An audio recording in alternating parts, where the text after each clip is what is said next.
Our members and guests, thank you and welcome to the Health and Human Services Finance Committee. We're going to begin right away with Representative Zerwas's House File 522.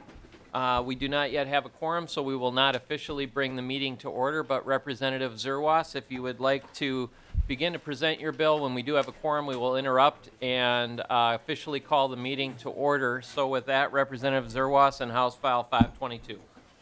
Mr. Chair, members, a brief introduction for House File 522. I first started working with the Community Action Program in my area, TRICAP,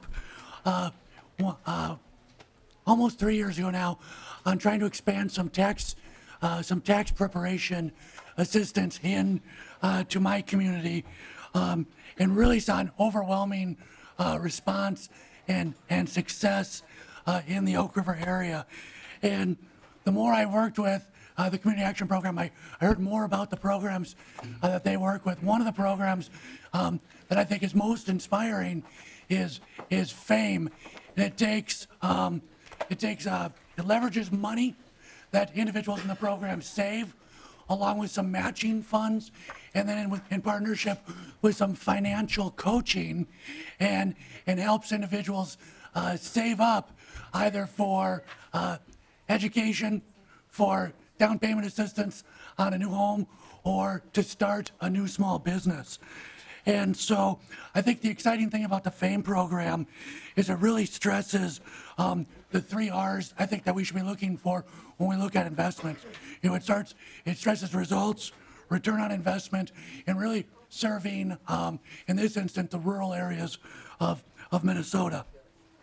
I want to note the importance of the financial coaching aspect of this, really teaching people the basic fundamentals of financial responsibility and helping people work towards their goals, whether, again, it is saving for an educational opportunity, down payment assistance on a home, or starting with some basic capital to start a new small business. And then the point that $250,000 annually that will be leveraged 3-to-1, and will have that very important coaching aspect to it.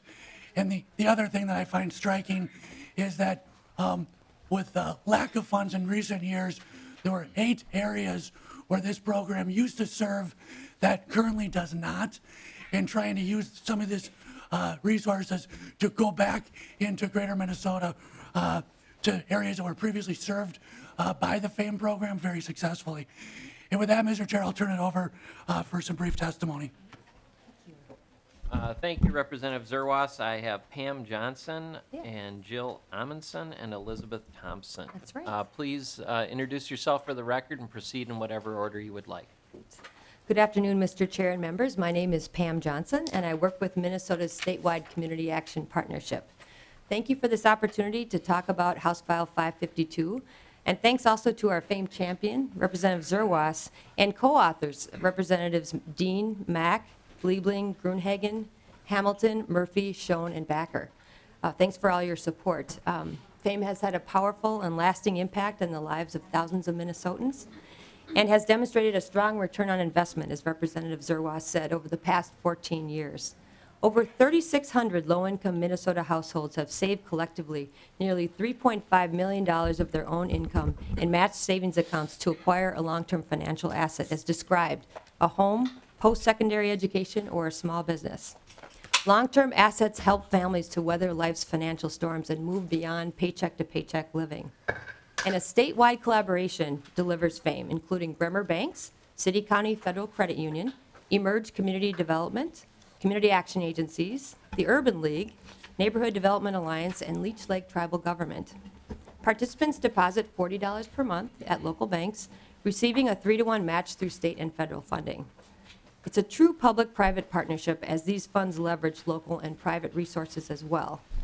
And as described, participants work with a trained FAME financial coach, who you'll hear from in a minute here, to complete 22 hours of financial education and asset-specific training.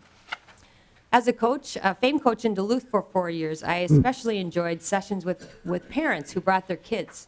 And a favorite memory of mine was working with a young mom who was walking through her budget. And at one point, we was talking about the different items in her monthly expenditures, and her little boy piped up after one expense and said, "Now, Mom, is that a want or a need?" So she had a good laugh, and she was very proud of her son's budding financial skills. Now, your packet has a University of Minnesota return on investment study that talks about the return on investment that was described earlier by Representative Zerwas. Nearly 90% of surveyed FAME small businesses are still thriving after 2+ years, and that's compared to a 44% national average, so double what the national average is. Over 85% of our higher education seekers met their goal or were in process of doing so. There were no reported home foreclosures despite the recent crisis in 2008 and 2009, and public assistance usage decreased dramatically following the program participation. And we believe these outcomes are due to the one-to-one financial coaching and supports that FAME participants receive. The classes alert them to risky consumer products and demonstrate wise financial habits for the lifelong practice, which is passed on to the next generation.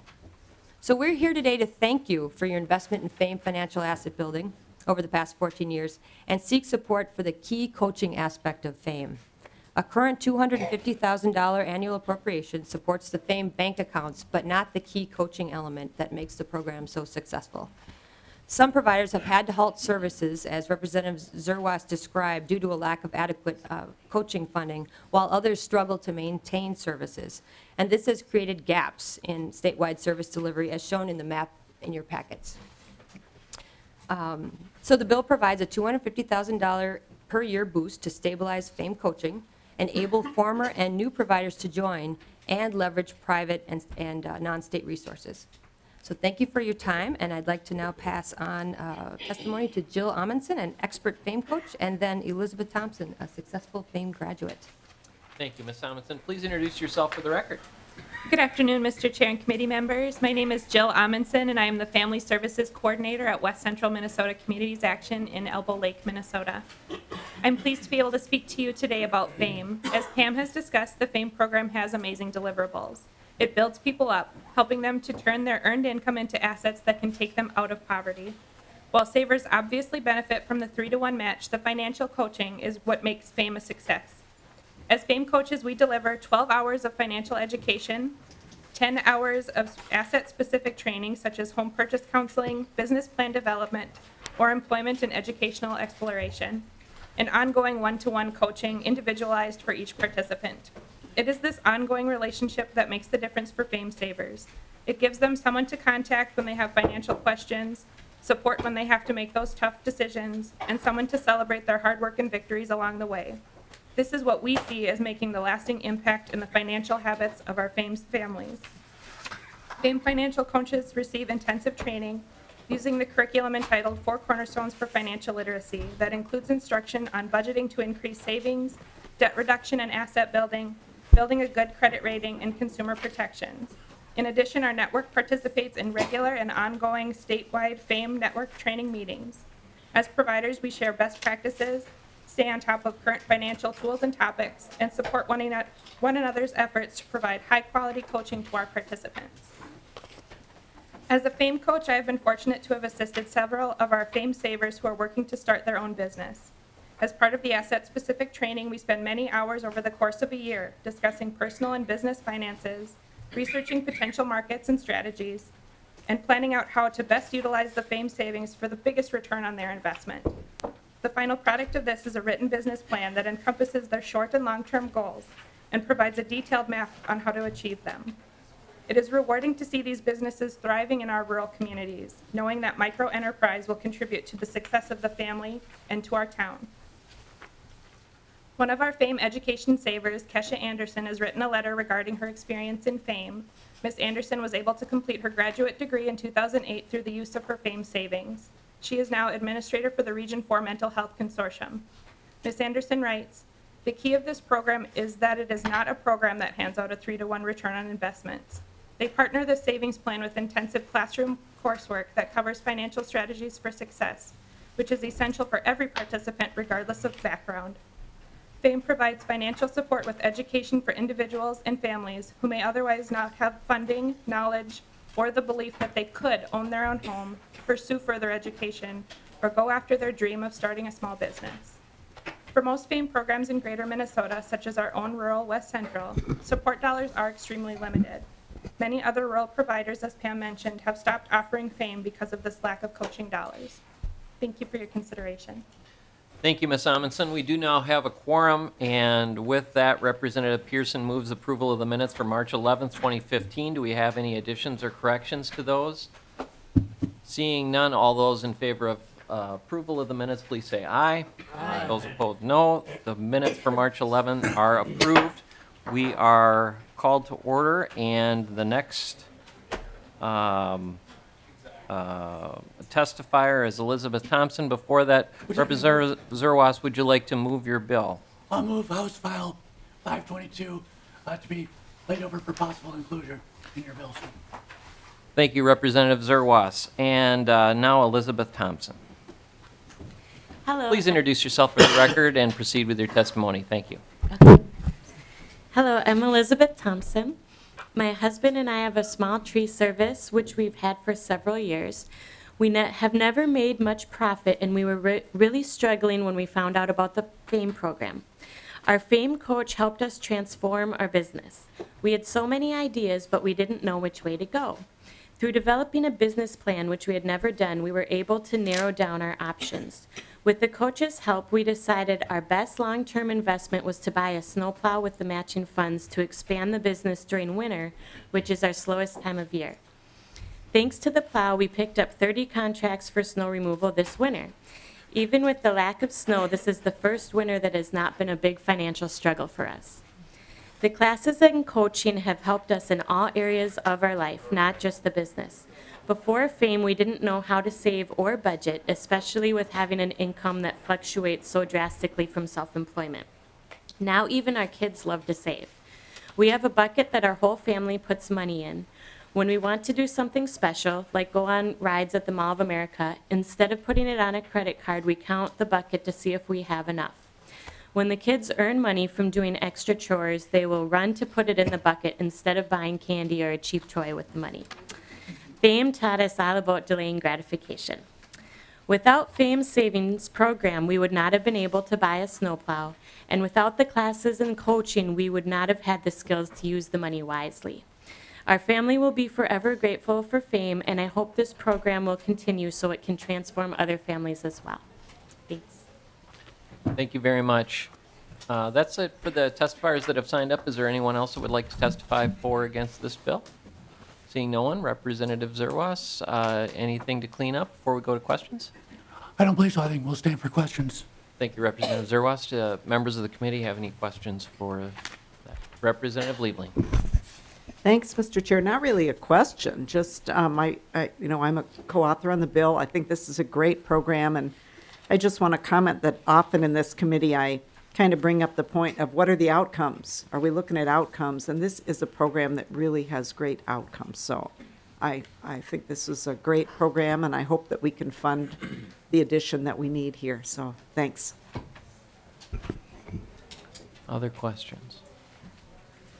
Representative Zerwas. Mr. Chair, with that, in closing, I just want to thank Representative Leland for her kind comments, and then just in closing, this really is a proven program that shows how we can leverage these dollars with the 3-to-1 match and provide that financial coach portion that really helps set people on a successful path and a beginning of a new journey of kind of rediscovering their self and their potential. And so I hope that we can continue to discuss this program and how to restore it to where it used to be in the months to come. Thank you, Mr. Chair. Thank you, Representative Zerwas, and thank you to the testifiers who came today and for folks in the audience who are supporting this very valuable program. With that, Representative Zerwas renews his motion that House File 522 522 be laid over for possible inclusion in the Health and Human Services Omnibus Bill. All those in favor, please say aye. Aye. Those opposed, no. And House File 522 is held over for possible inclusion. Thank you, Representative Zerwas and testifiers. And next up, we have Representative Hamilton and House File 1054. Welcome to the committee. Testifiers, and Representative Hamilton, if you would like to move your bill. Thank you, Mr. Chairman. Getting situated here. So I'd like to move House File 1054, and I believe it's going to be held over for possible inclusion, Mr. Chairman. Yep. So, and to the bill, we do have some testifiers, but just a little bit about the bill. It's, I believe it's appropriation for $19.5 million for 5 different programs, Mr. Chair. And this was brought to me by Homes for All, a statewide alliance of over 150 organizations representing the entire housing continuum, from homelessness prevention to successful home ownership. And I want to share with the committee some interesting homeless data, if you will, to try to bring this in perspective. There's over 14,000 Minnesotans who are homeless every single night. Think about that one. Over 14,000. Half of them are under the age of 21. And the fastest growing group, my friends, the fastest growing group is 2-parent households with children. And when they did a survey, over half of them surveyed had some form of mental illness, severe mental illness as well. So the need is great. I won't take up any more of the committee's time because I'd really like for you to hear from the testifiers as well, Mr. Chairman. All right, Representative Hamilton, we have Sue Aberholden and other testifiers ready to go. Introduce yourself for the record and go in whatever order you would like. Just introduce yourself for the record and proceed with your testimony. Welcome to the committee. Mr. Chair and members of the committee, I'm Justin Vorbach, the coordinator of the Southwest Minnesota Continuum of Care, which is a regional planning group addressing homelessness in the 18 counties of Southwest Minnesota. I'm here to talk about HF 1054, specifically the $1 million increase proposed for the Emergency Services Program. In our region, in our January 2014 point-in-time homeless count, we identified 115 homeless households in our 18-county region. Reasons for homelessness in order of frequency are lack of financial resources to afford housing, lost job, family relationship problems, medical problems, inability to find work, mental health or addiction problems, domestic violence, or recent release from an institution. In Southwest Minnesota, homeless households are in one of 3 places. First, in a car or outdoors or some other place not meant for human habitation. Second, doubled up with others in an overcrowded situation where they could be asked to leave at any moment. Or third, using a short-term motel voucher while they try to address their housing crisis and find stable housing as soon as possible. Currently, our only state funding to address homelessness is $37,500 per year from the Minnesota Emergency Services Program, which can only be used in 4 of our 18 counties, those served by Heartland Community Action Agency. In all of 2014, Heartland was able to help 22 households with this funding by providing short-term motel stays and supportive services. The assisted households included 28 adults and 24 children. In Heartland's 4 counties, outreach staff meet with 31 households per month in need of emergency shelter. In their most recent reporting year, Heartland met with 1,912 households experiencing a housing crisis, and were only able to assist 20% of these households. Of the 80% not assisted, the most common reason was that no funding was available. Increasing funding to the Minnesota Emergency Services Program would help an estimated 2,000 additional Minnesotans, 2,000 individual Minnesotans with temporary emergency shelter and services. In Southwest Minnesota, these resources would allow us to better meet the needs of our homeless neighbors in all 18 of our counties as we work to return them to stable housing as quickly as possible. Thank you. Thank you, Mr. Vorbach. And just for folks, I apologize that we are a little bit crowded in. We have some friends up in room 400 South, and I'm told that we are currently setting up space down in room 181. So if you're standing and you would like a spot to sit, if you go down to the first floor, right out of the elevators and go straight ahead, there's a room set up there that they're going to be having seating available. So if you don't have a spot to sit, or if you're not comfortable, if you'd like to scoot down there, they should have that room available in just a couple of minutes. So apologize for folks who are uncomfortable or don't have a spot to sit. So we do try to accommodate you. Ms. Abderholden. Great. Thank you, Mr. Chairman, members of the committee. Sue Abderholden. And I'm actually wearing two hats today. And One is no hard hat. no hard hat, yes, figuratively speaking. Although you'll all be getting one later today since it's Mental Health Day on the Hill. A little one. So I'm here actually as the Executive Director of NAMI Minnesota and as a board member of Hearth Connection. And NAMI knows all too well how important it is to have safe, affordable housing with supports when you live with a serious mental illness. And we also believe that the high numbers of people with mental illnesses who are homeless are just simply unacceptable. The Housing with Supports for Adults with Serious Mental Illnesses program is excellent, and NAMI strongly supports the increased funding for it of $5 million. It's not a group home, it's not an institution, it's a home. A home in an apartment building or scattered site where people can obtain the support they need to live well in the community. In 2014, you funded 422 apartment units in 19 different housing projects. The housing support services include things such as tenancy support, front desk coverage, and connecting people to mental health services. There can be communal space to break the isolation and even meals if needed. When we look at the log jams in our mental health system, it's a front door and a back door issue.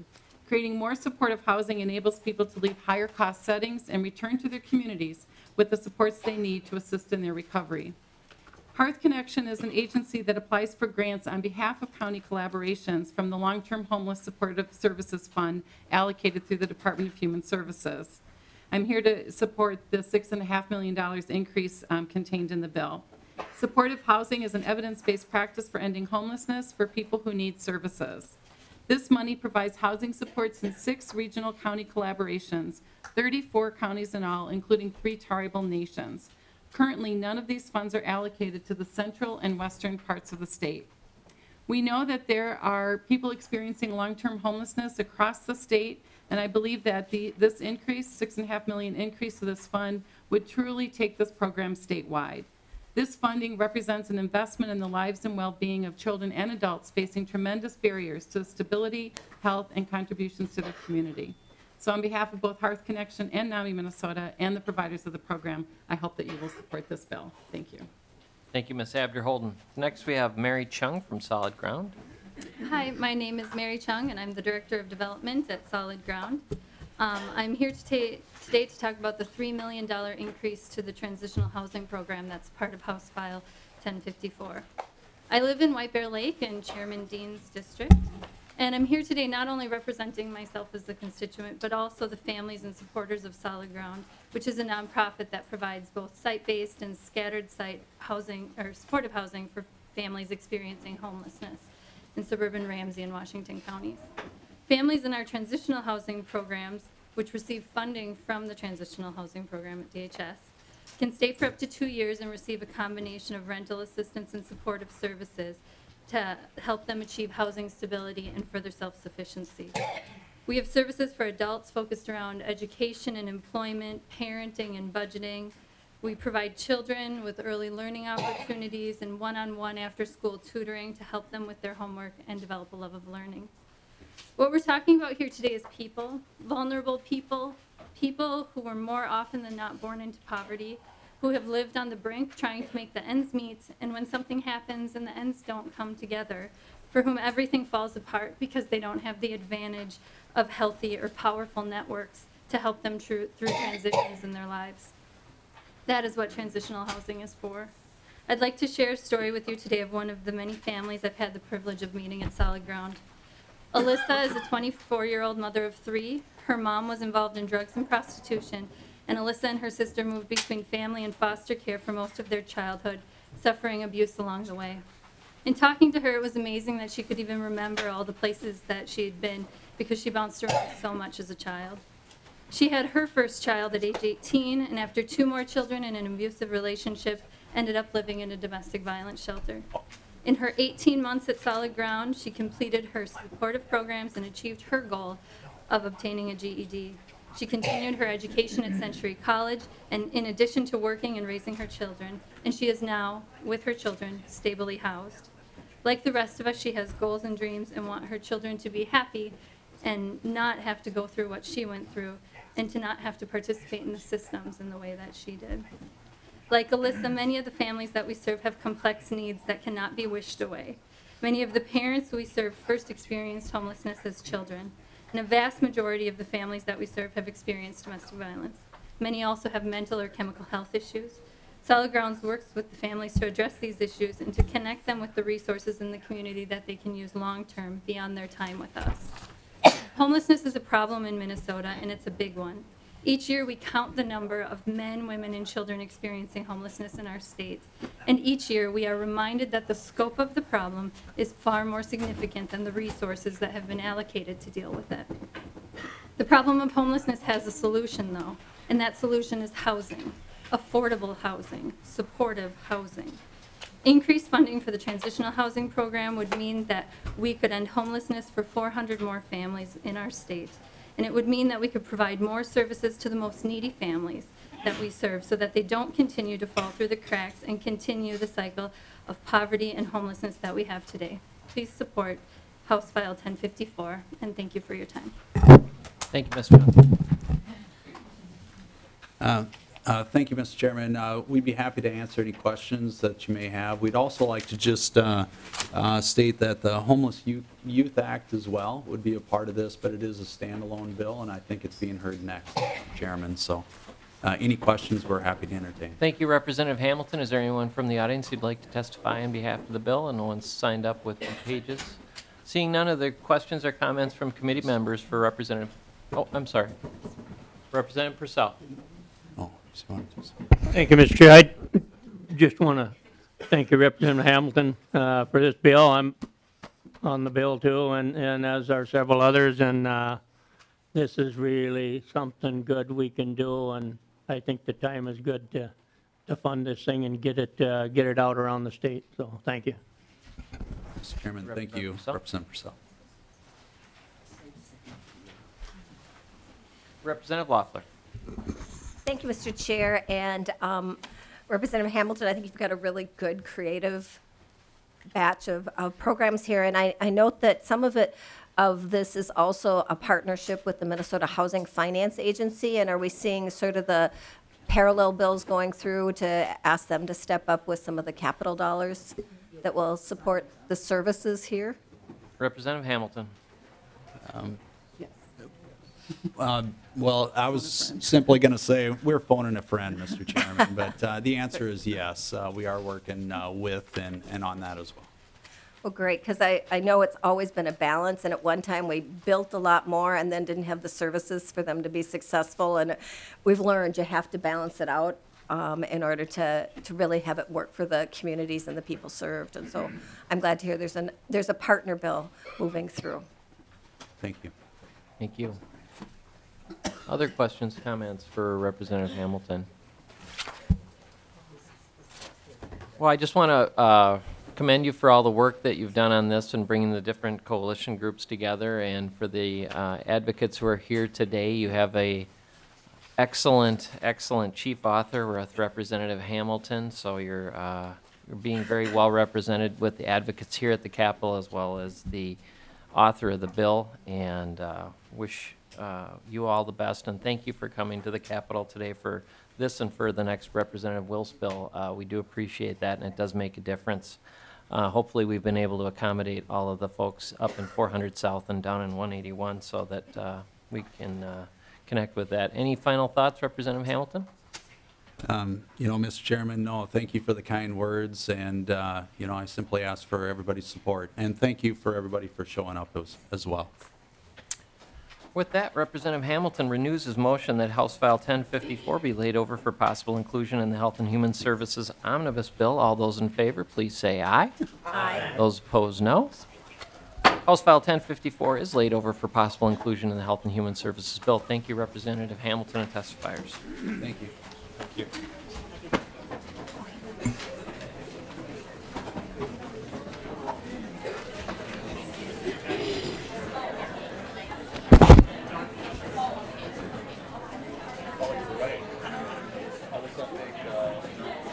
Bill. All right, members, we're going to continue on with the next bill. We would ask that you take your conversations to the alcove or to the hallway outside. Please, folks in the audience, if you could please take the conversations outside. We're going to move ahead with the next bill. I do thank you for coming today. Also want to thank the folks that are upstairs in 400 South and down in 181, especially the folks from Hill Murray High School and Brandon who are here. And please don't break anything on the way out, Hill Murray folks. Thank you. Appreciate that. So have a safe trip directly back to Hill Murray, where you're going to engage in your studies very quickly, I'm sure. All right. Next up, we have House File 581 with Representative Wills. And she is making her way up. I will actually officially move House File 581 be laid over for possible inclusion in the Health and Human Services Omnibus Bill. So we will have House File 581 before us. We have several testifiers who are here today. And we have no amendments that have been presented, so we will move forward with the testimony on House File 581. With that, I see that Representative Wills has taken her place. Welcome to the committee, Representative Wills. Thank you, Mr. And Chair. we are ready to hear your bill, which has been moved before the committee. Thank you, Mr. Chair, and I appreciate your patience as I was just presenting another bill in my other committee. So I'll try to catch my breath here. All right, so House File 581 is the Homeless Youth Act, and I literally ran up the stairs, sorry. And the bill does a couple of things. The main two things is it increases the appropriation from $6 million in a biennium to 10.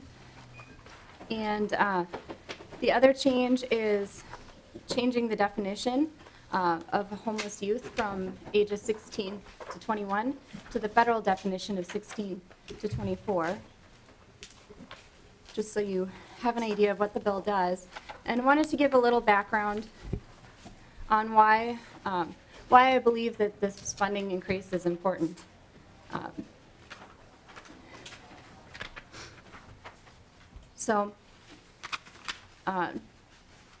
From Wilder research in 2012, on any given night there's about 4,000 homeless youth in Minnesota. And we also have some information from DHS that they received over about 51 applications when allocating out the Homeless Youth Act funding in 2013.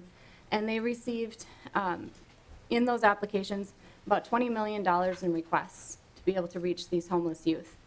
And about 10 million of those requests DHS deemed as viable needs and worthy of funding.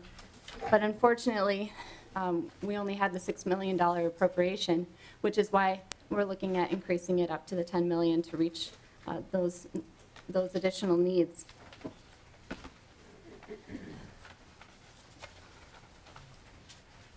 Homelessness is in this age range is happening at a very critical time in the youth's development and transitioning and learning how to be a functioning adult. And a lot of these youth are facing this situation, having run away from home due to either sexual abuse or another form of abuse. Let's see. So 42% have experienced physical abuse, 34% have experienced parental neglect, 27% have experienced sexual abuse. And a lot of the time it's a parent's mental illness or chemical dependency that's interfering with them, or the family might be homeless. And a lot of times the homeless youth are facing that situation because they've aged out of the foster care system. And we're also looking at, with the change in the age definition, the reason behind that is because currently youth between the ages of 21 and 24 are getting services to help support them in that transition and try to get them to a self-sufficient point in life, but it's requiring a lot more paperwork in keeping track of all of the forms. And so I'm hoping, and we're hoping, that this would streamline that process and get the support to those youth. And wanted to talk a little bit about some of the services that are provided to these youth.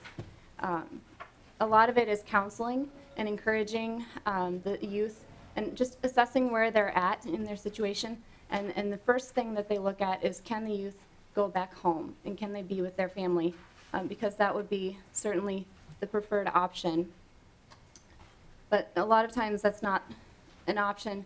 And so there's also emergency shelter beds, supportive housing, street outreach, and drop-in centers to reach these students. And that was something that I found very compelling about this proposal, is that youth who are facing homelessness are not going to be attending school as regularly and can really suffer in their educational experience, which is going to have lasting effect on their ability to be successful in life. So I have several testifiers. I don't want to monopolize all the time here. And I wanted to have Marie Ellis from Catholic Charities give some history on the bill and cover anything I missed. Thank you. Welcome to the committee, Ms. Ellis. Please introduce yourself for the record and proceed with your testimony. Thank you, Mr. Chair and members of the committee. My name is Marie Ellis. I work in the Office for Social Justice at Catholic Charities of St. Paul and Minneapolis, and I'm here to just provide some additional context and history on the bill. First, I want to thank this committee for your previous support of the Homeless Youth Act. Specifically, I want to thank, of course, Representative Wills for being our excellent chief author this year, Representative Helverson, who has carried the bill in previous years and continues to be a wonderful supporter, and then our other co-authors on this committee, including yourself, Representative Dean, Representative McDonald, and Representative Zerwas. Thank you so much for your support.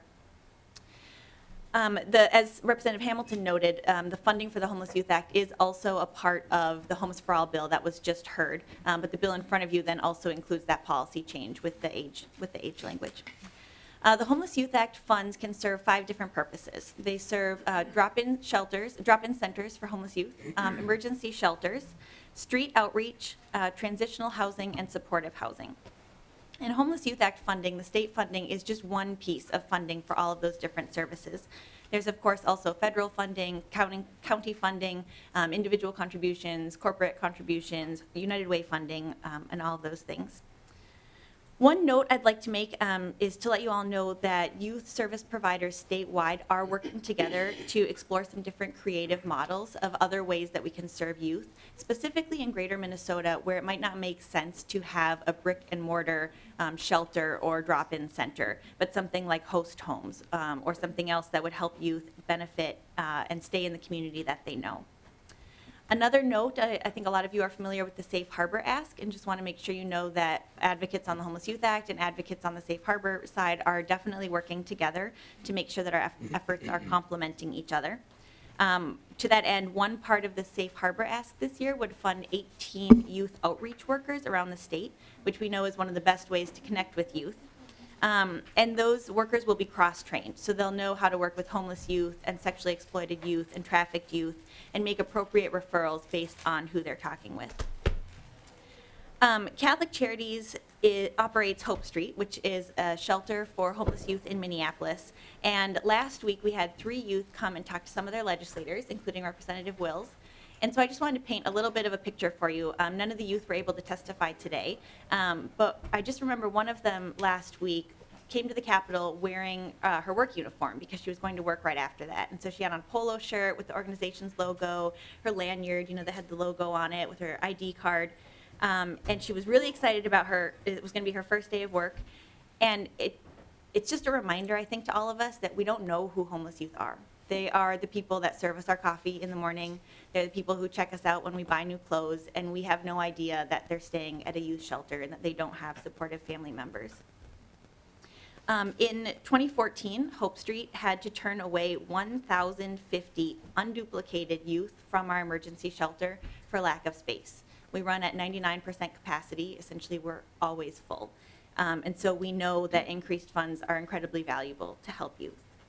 I'll just leave you with the thought that thousands of youth right now in Minnesota are wondering where they're going to sleep tonight.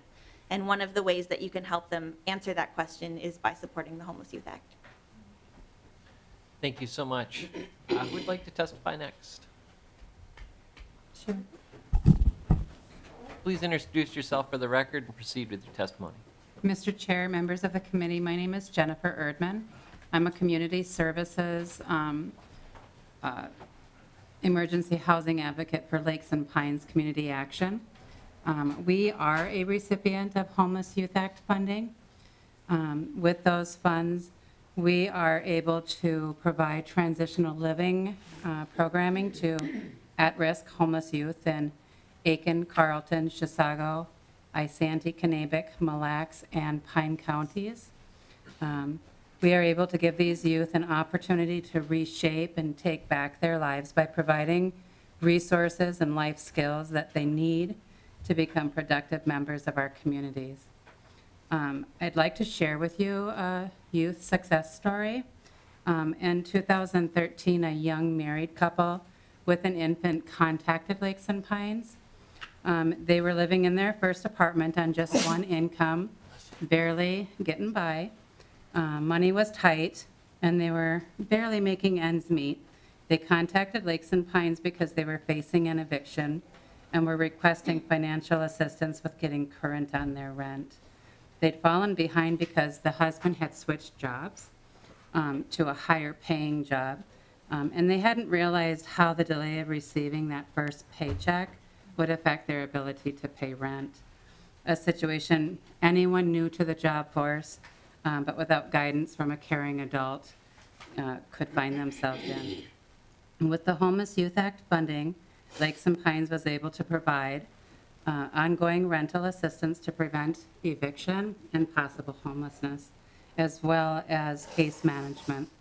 The challenges with their rent was only the latest issue. They had been struggling in all areas of their life and did not know where to turn or how to get on their feet, and they desperately wanted to be responsible parents. They were busy juggling one crisis only to move on to the next. Once this family was stably housed, they were able to slow down and focus on other areas in their lives that they wanted to work on and improve. They wanted to provide safe and stable housing for their child, and they wanted to provide a good future for that. They felt like they would never get out of debt. So through the case management, they learned skills such as budgeting, life skills, setting goals, and were provided with referrals and resources to programs that would help them out in the community. This couple had identified some concerns and goals. Some of their concerns were being afraid of losing their housing, having enough money to eat. They both wanted to finish high school. They hadn't done that. They both had aspirations to go to college, learning how to cook, paying their rent and bills on time, and saving for emergencies. The family had set goals around each of those areas, and through their time with our program had successfully completed each of them. They are now debt-free. They're ahead on their rent. They're able to buy and prepare food each month with some meal planning. They have an emergency fund as well as additional savings account for their son. They're working on getting their high school diplomas. Without the support of the Homeless Youth Act funding, this young family would likely have found themselves in one crisis after another. The Homeless Youth Act is the reason they were able to get on their feet and travel towards successful adulthood rather than eviction or long-term homelessness for them and their child. Some of the unique needs that I wanted to share with you for rural Minnesota. In our area of the state, there's a lack of resources and providers for homeless youth. Many of the homeless youth are directed our way by the school system because that's really their only connections. Transportation is a huge barrier. Many of our youth don't even have driver's license because they don't have vehicles, which makes it very difficult for them to find a job. Most of us have to travel distances to work. Jobs are limited. And the public transportation that we do have is unreliable and it's limited. We also have a significant lack of affordable housing. So thank you for allowing me to speak. Thank you for your testimony. And finally up, we have Francie Mathis from the Office of Economic Opportunity of Minnesota Department of Health and Human Services. Welcome to the committee. Please introduce yourself for the record and proceed with your testimony. Francie Mathis, Department of Human Services. Mr. Chair, members of the committee, I've been asked to go through the Homeless Youth Act report that is in your packet. And that was a report due to the legislature as part of the Homeless Youth Act legislation. So I'm just going to do a quick overview, and then if you have any questions, I'm happy to answer. The legislation requested a list of the areas of the state with the greatest need for services and housing for homeless youth, and details about the grants that we made, the distribution of funds through the state based on population need, and then any outcomes that, that we could collect. So that's what is included in this report. On page 6, you'll see the identification of needs section.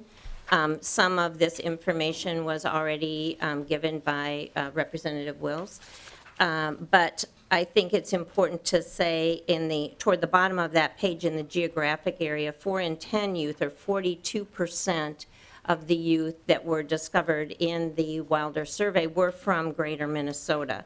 So with the increase in funds, our office really, and DHS really looked at spreading out the funding to greater Minnesota, because most of the services were focused in the metropolitan area where, of course, most of the children live, but we were tried to focus out in the other communities and made a good step forward, but we weren't able to fund something in every community.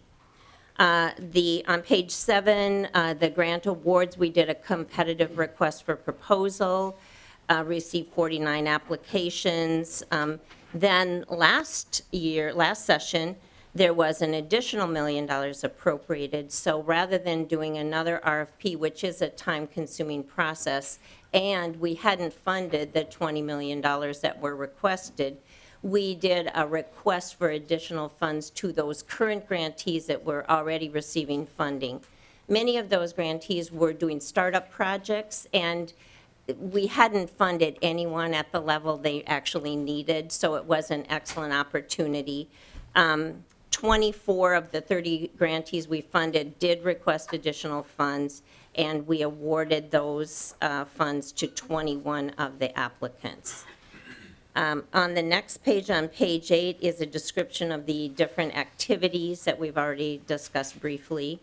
But on page 9, it's kind of interesting to look at the chart there, the top chart, the bar chart that talks about the increase from 2012 and 13 with the additional funds, and figure 2 at the bottom of the page talks about the different types of funding that we funded, the different types of activities we funded.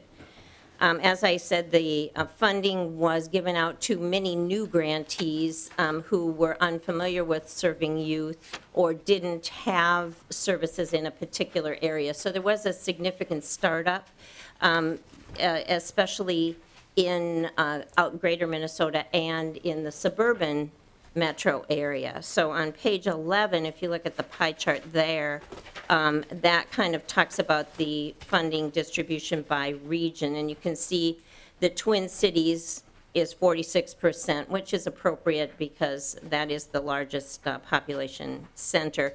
But we did make a 14% increase in suburban metro and 35% increase in greater Minnesota.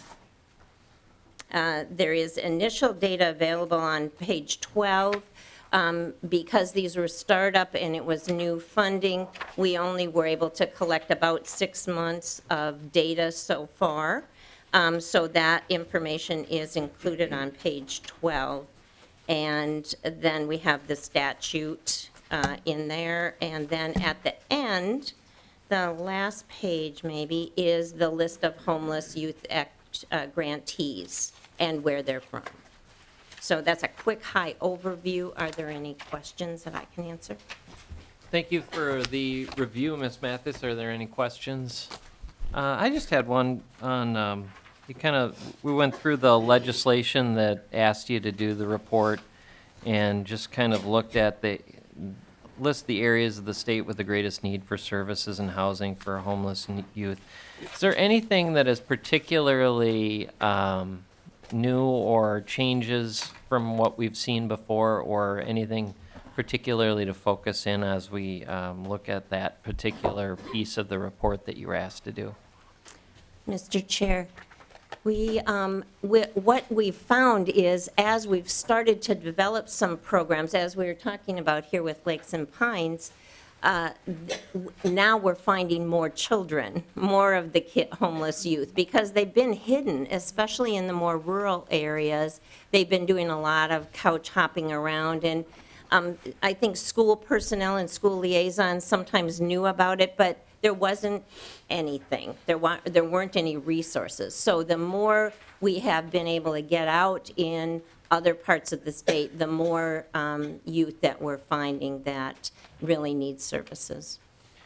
Thank you, Ms. Mathis. And that's anecdotally what we have been hearing for many years, and hearing from shelters and from service providers across the state, that we're seeing a lot of that just sort of showing up, that couch hopping and people just kind of showing up at places and receiving services. But it's good to see it included in your report so that we have some data behind that. Are there other questions or comments? Representative Loeffler.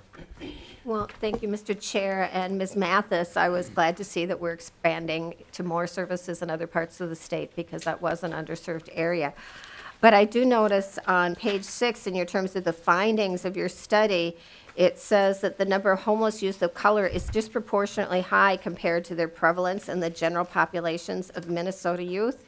That 70% were African American, American Indian, Asian, Hispanic, or mixed race, compared to 24% of all Minnesota youth. So that's 3 times the prevalence.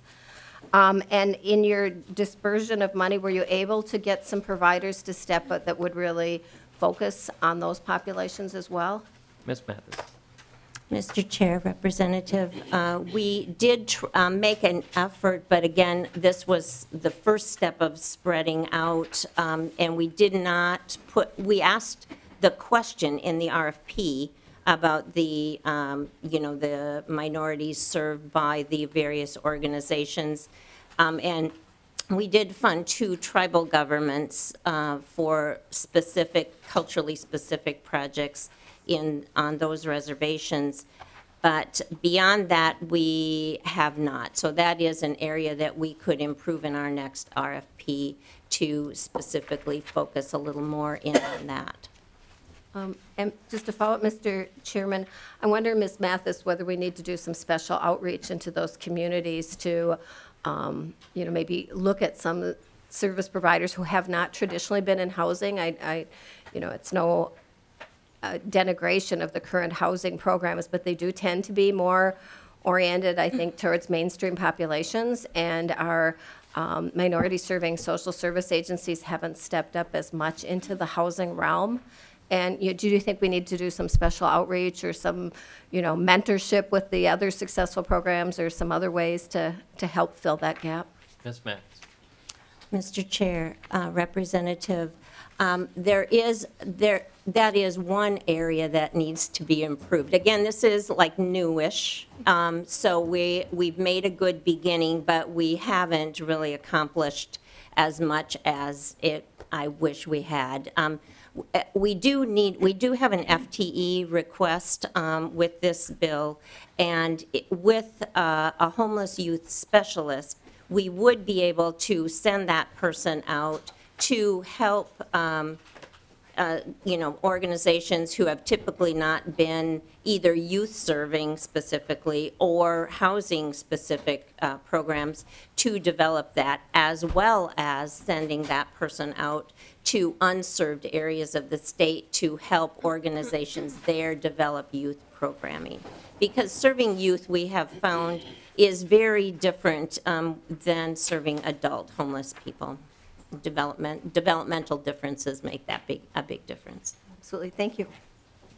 Representative Halverson. Thank you, Mr. Chair, and I want to thank Representative Wills for taking leadership on this. It's vitally important. We share a school district that we represent, and it's definitely an issue in our school district. And I think to the points that have been made by other speakers that taking this on as suburban legislators, it was really important for me because we really made a statement, I think, in the last legislative session that this is a statewide issue, and we had bipartisan support, we had statewide support, because I think all of us are hearing about these issues. And in terms of the developmental needs of this particular population, I'm so pleased. I love when bills keep getting better and better, so thank you, Representative Wilt, to see the age of 24 listed on there. We've heard many times in this committee about the importance of recognizing brain development. We know that brain development continues for youth until they're 25, and these young people are making big life decisions, and we want to be sure that they've got the supports in place so that we can continue to put them on a path to prosperity. So thank you so much for your leadership, and I am very supportive. Thank you. Representative McDonald. Thank you, Mr. Chair. A question for Ms. Ellis. Do you have numbers, the financial numbers of what is donated throughout all the churches and the business community, and what they spend annually or donate annually to help end homeless youth? I'm sure we do have that number. I don't have it with me right now, but I could certainly get that to you in the next few days. Representative McDonald. Thank you. Do you have even an approximation, and do we know, and even to the author, do we know how much, this is a very important issue, and it's not just government involved. As you know, churches, nonprofit groups, major Fortune 500 companies in Minnesota have called this to be some of their top priorities in helping end the homeless youth. So I was just curious how many millions, and I would presume it's in the millions. I would hope that it's in the hundreds of millions, based upon the generosity of the Minnesotans and the churches and synagogues throughout our state, and the generosity of the businesses. So do you have any kind of a number that annually, what you can expect from the business community, the churches and the nonprofit groups? Mr. Chair and Representative McDonald, I don't have it with me, and I don't want to throw out a number that I think is right and have it not be right. But I do know that there's a group called Youth Moving Forward, which is a lot of the service providers that get together and talk about some of these issues. And they're working on figuring out overall with all of the providers how much of their funding comes from different sources, so that we can get back to all of you and say the Homeless Youth Act is X% of service of the money that serves these programs overall. And I'll certainly get back to you with information specific to Catholic Charities in our shelter. Thank you. Representative Franzen. Thank you, Mr. Chair and members. I fully support this bill. When I turned 18, I turned 18 March 1st, 1995, and on March 9th, I decided I was going to leave my house for reasons that we don't need to go into. So I went to school on that Friday and explained to my girlfriends what had happened and what was going on, and they said, well, we just need to get you out of there.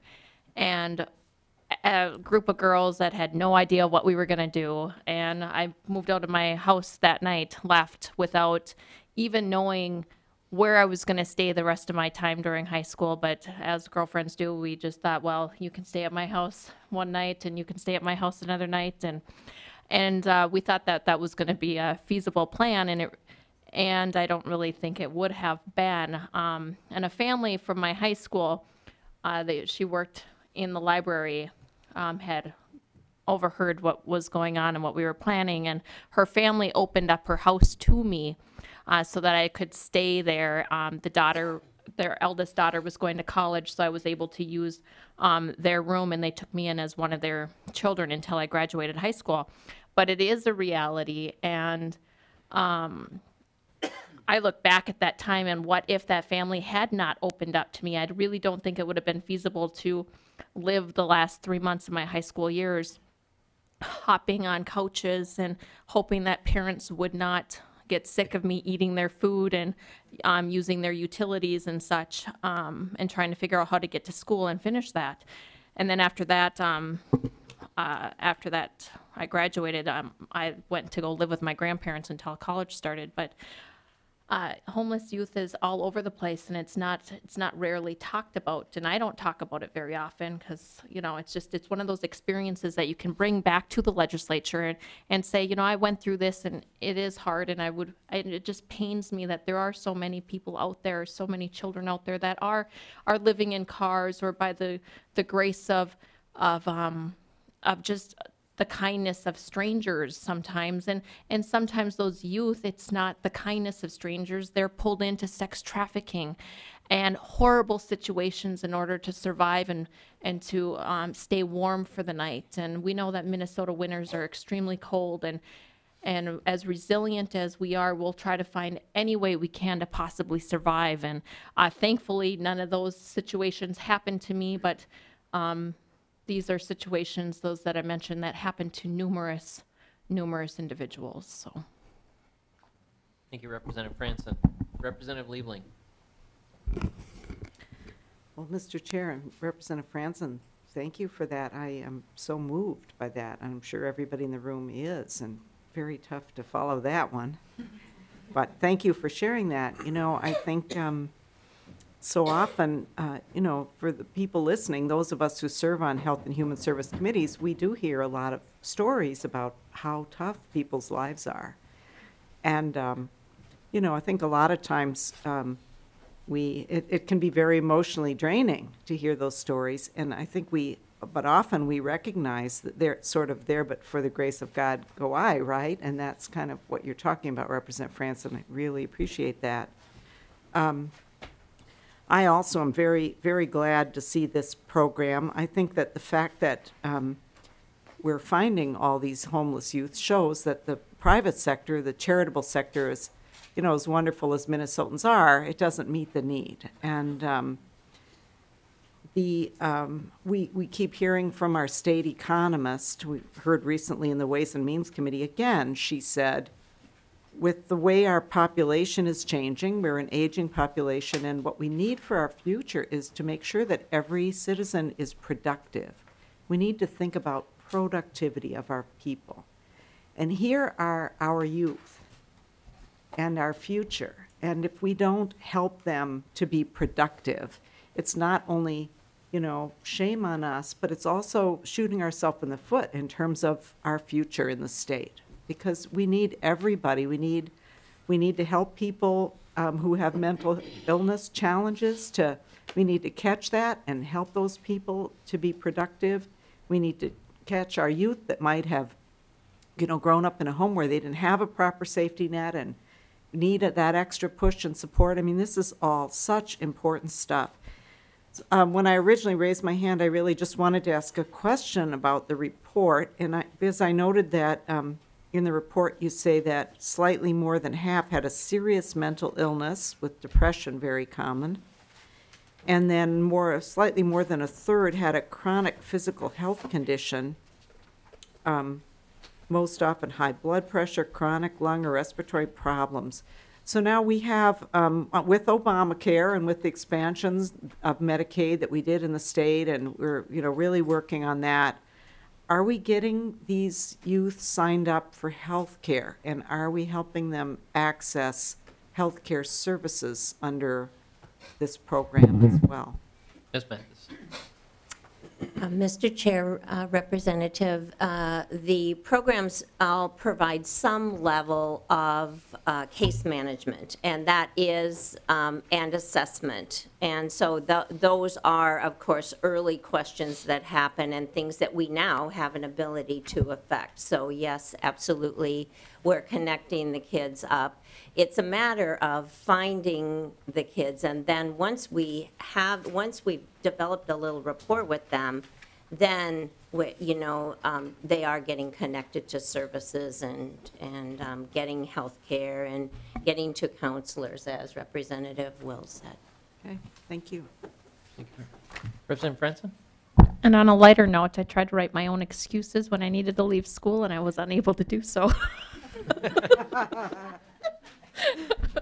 Oh, all right. Well, I still needed the guardian to, who I was living with, to sign off on that. I thought, shucks. is there anyone else in the audience who'd like to testify? I don't know if I asked that before, but I'd ask it now. If not, any concluding remarks, Representative Wells? Thank you, Mr. Chair and committee members, for the time today and for just the positive response. And I really appreciate the comments that were brought up about how important it is to reach these kids and to get them the services and support that they need, especially just having that caring adult in their lives. And to help protect them from falling prey to things like sex trafficking, which is a huge problem. And also the point about the private funding and donations as well. I think there are a lot of churches that are helping to fund programs like this as well. I know I visited a church recently that partners with a program called, I think it's called Safe Families in Minnesota, which does a similar type of effort. And I believe that the problem is beyond the scope of either the government or the private sector. And that's why we need to partner together to leverage both sources to reach these youth, to get them onto a path to self-sufficiency and to be able to live successful and prosperous lives here in Minnesota, because that's the goal. That's the goal for each one of these youth, is to get them to a point where they're not dependent on services, they're not struggling to get by, but that they can live successful lives. So thank you for listening, and look forward to your support. Thank you, Representative Wills, for your work on the bill. Thanks to the advocates and testifiers who are here today for working on this. The bill's unamended, and with that, I will renew my motion that House File 581 be held over for possible inclusion in our omnibus bill. All those in favor, please say aye. Aye. Those opposed, no. 581 is held over. Representative Wills, I want to apologize for starting before you got here. I did not realize that you were in fact sprinting up the stairs and had to begin out of breath. That was not You're fair of me. I forgiven. apologize for that. With that, members, Thank you we for are the time. adjourned.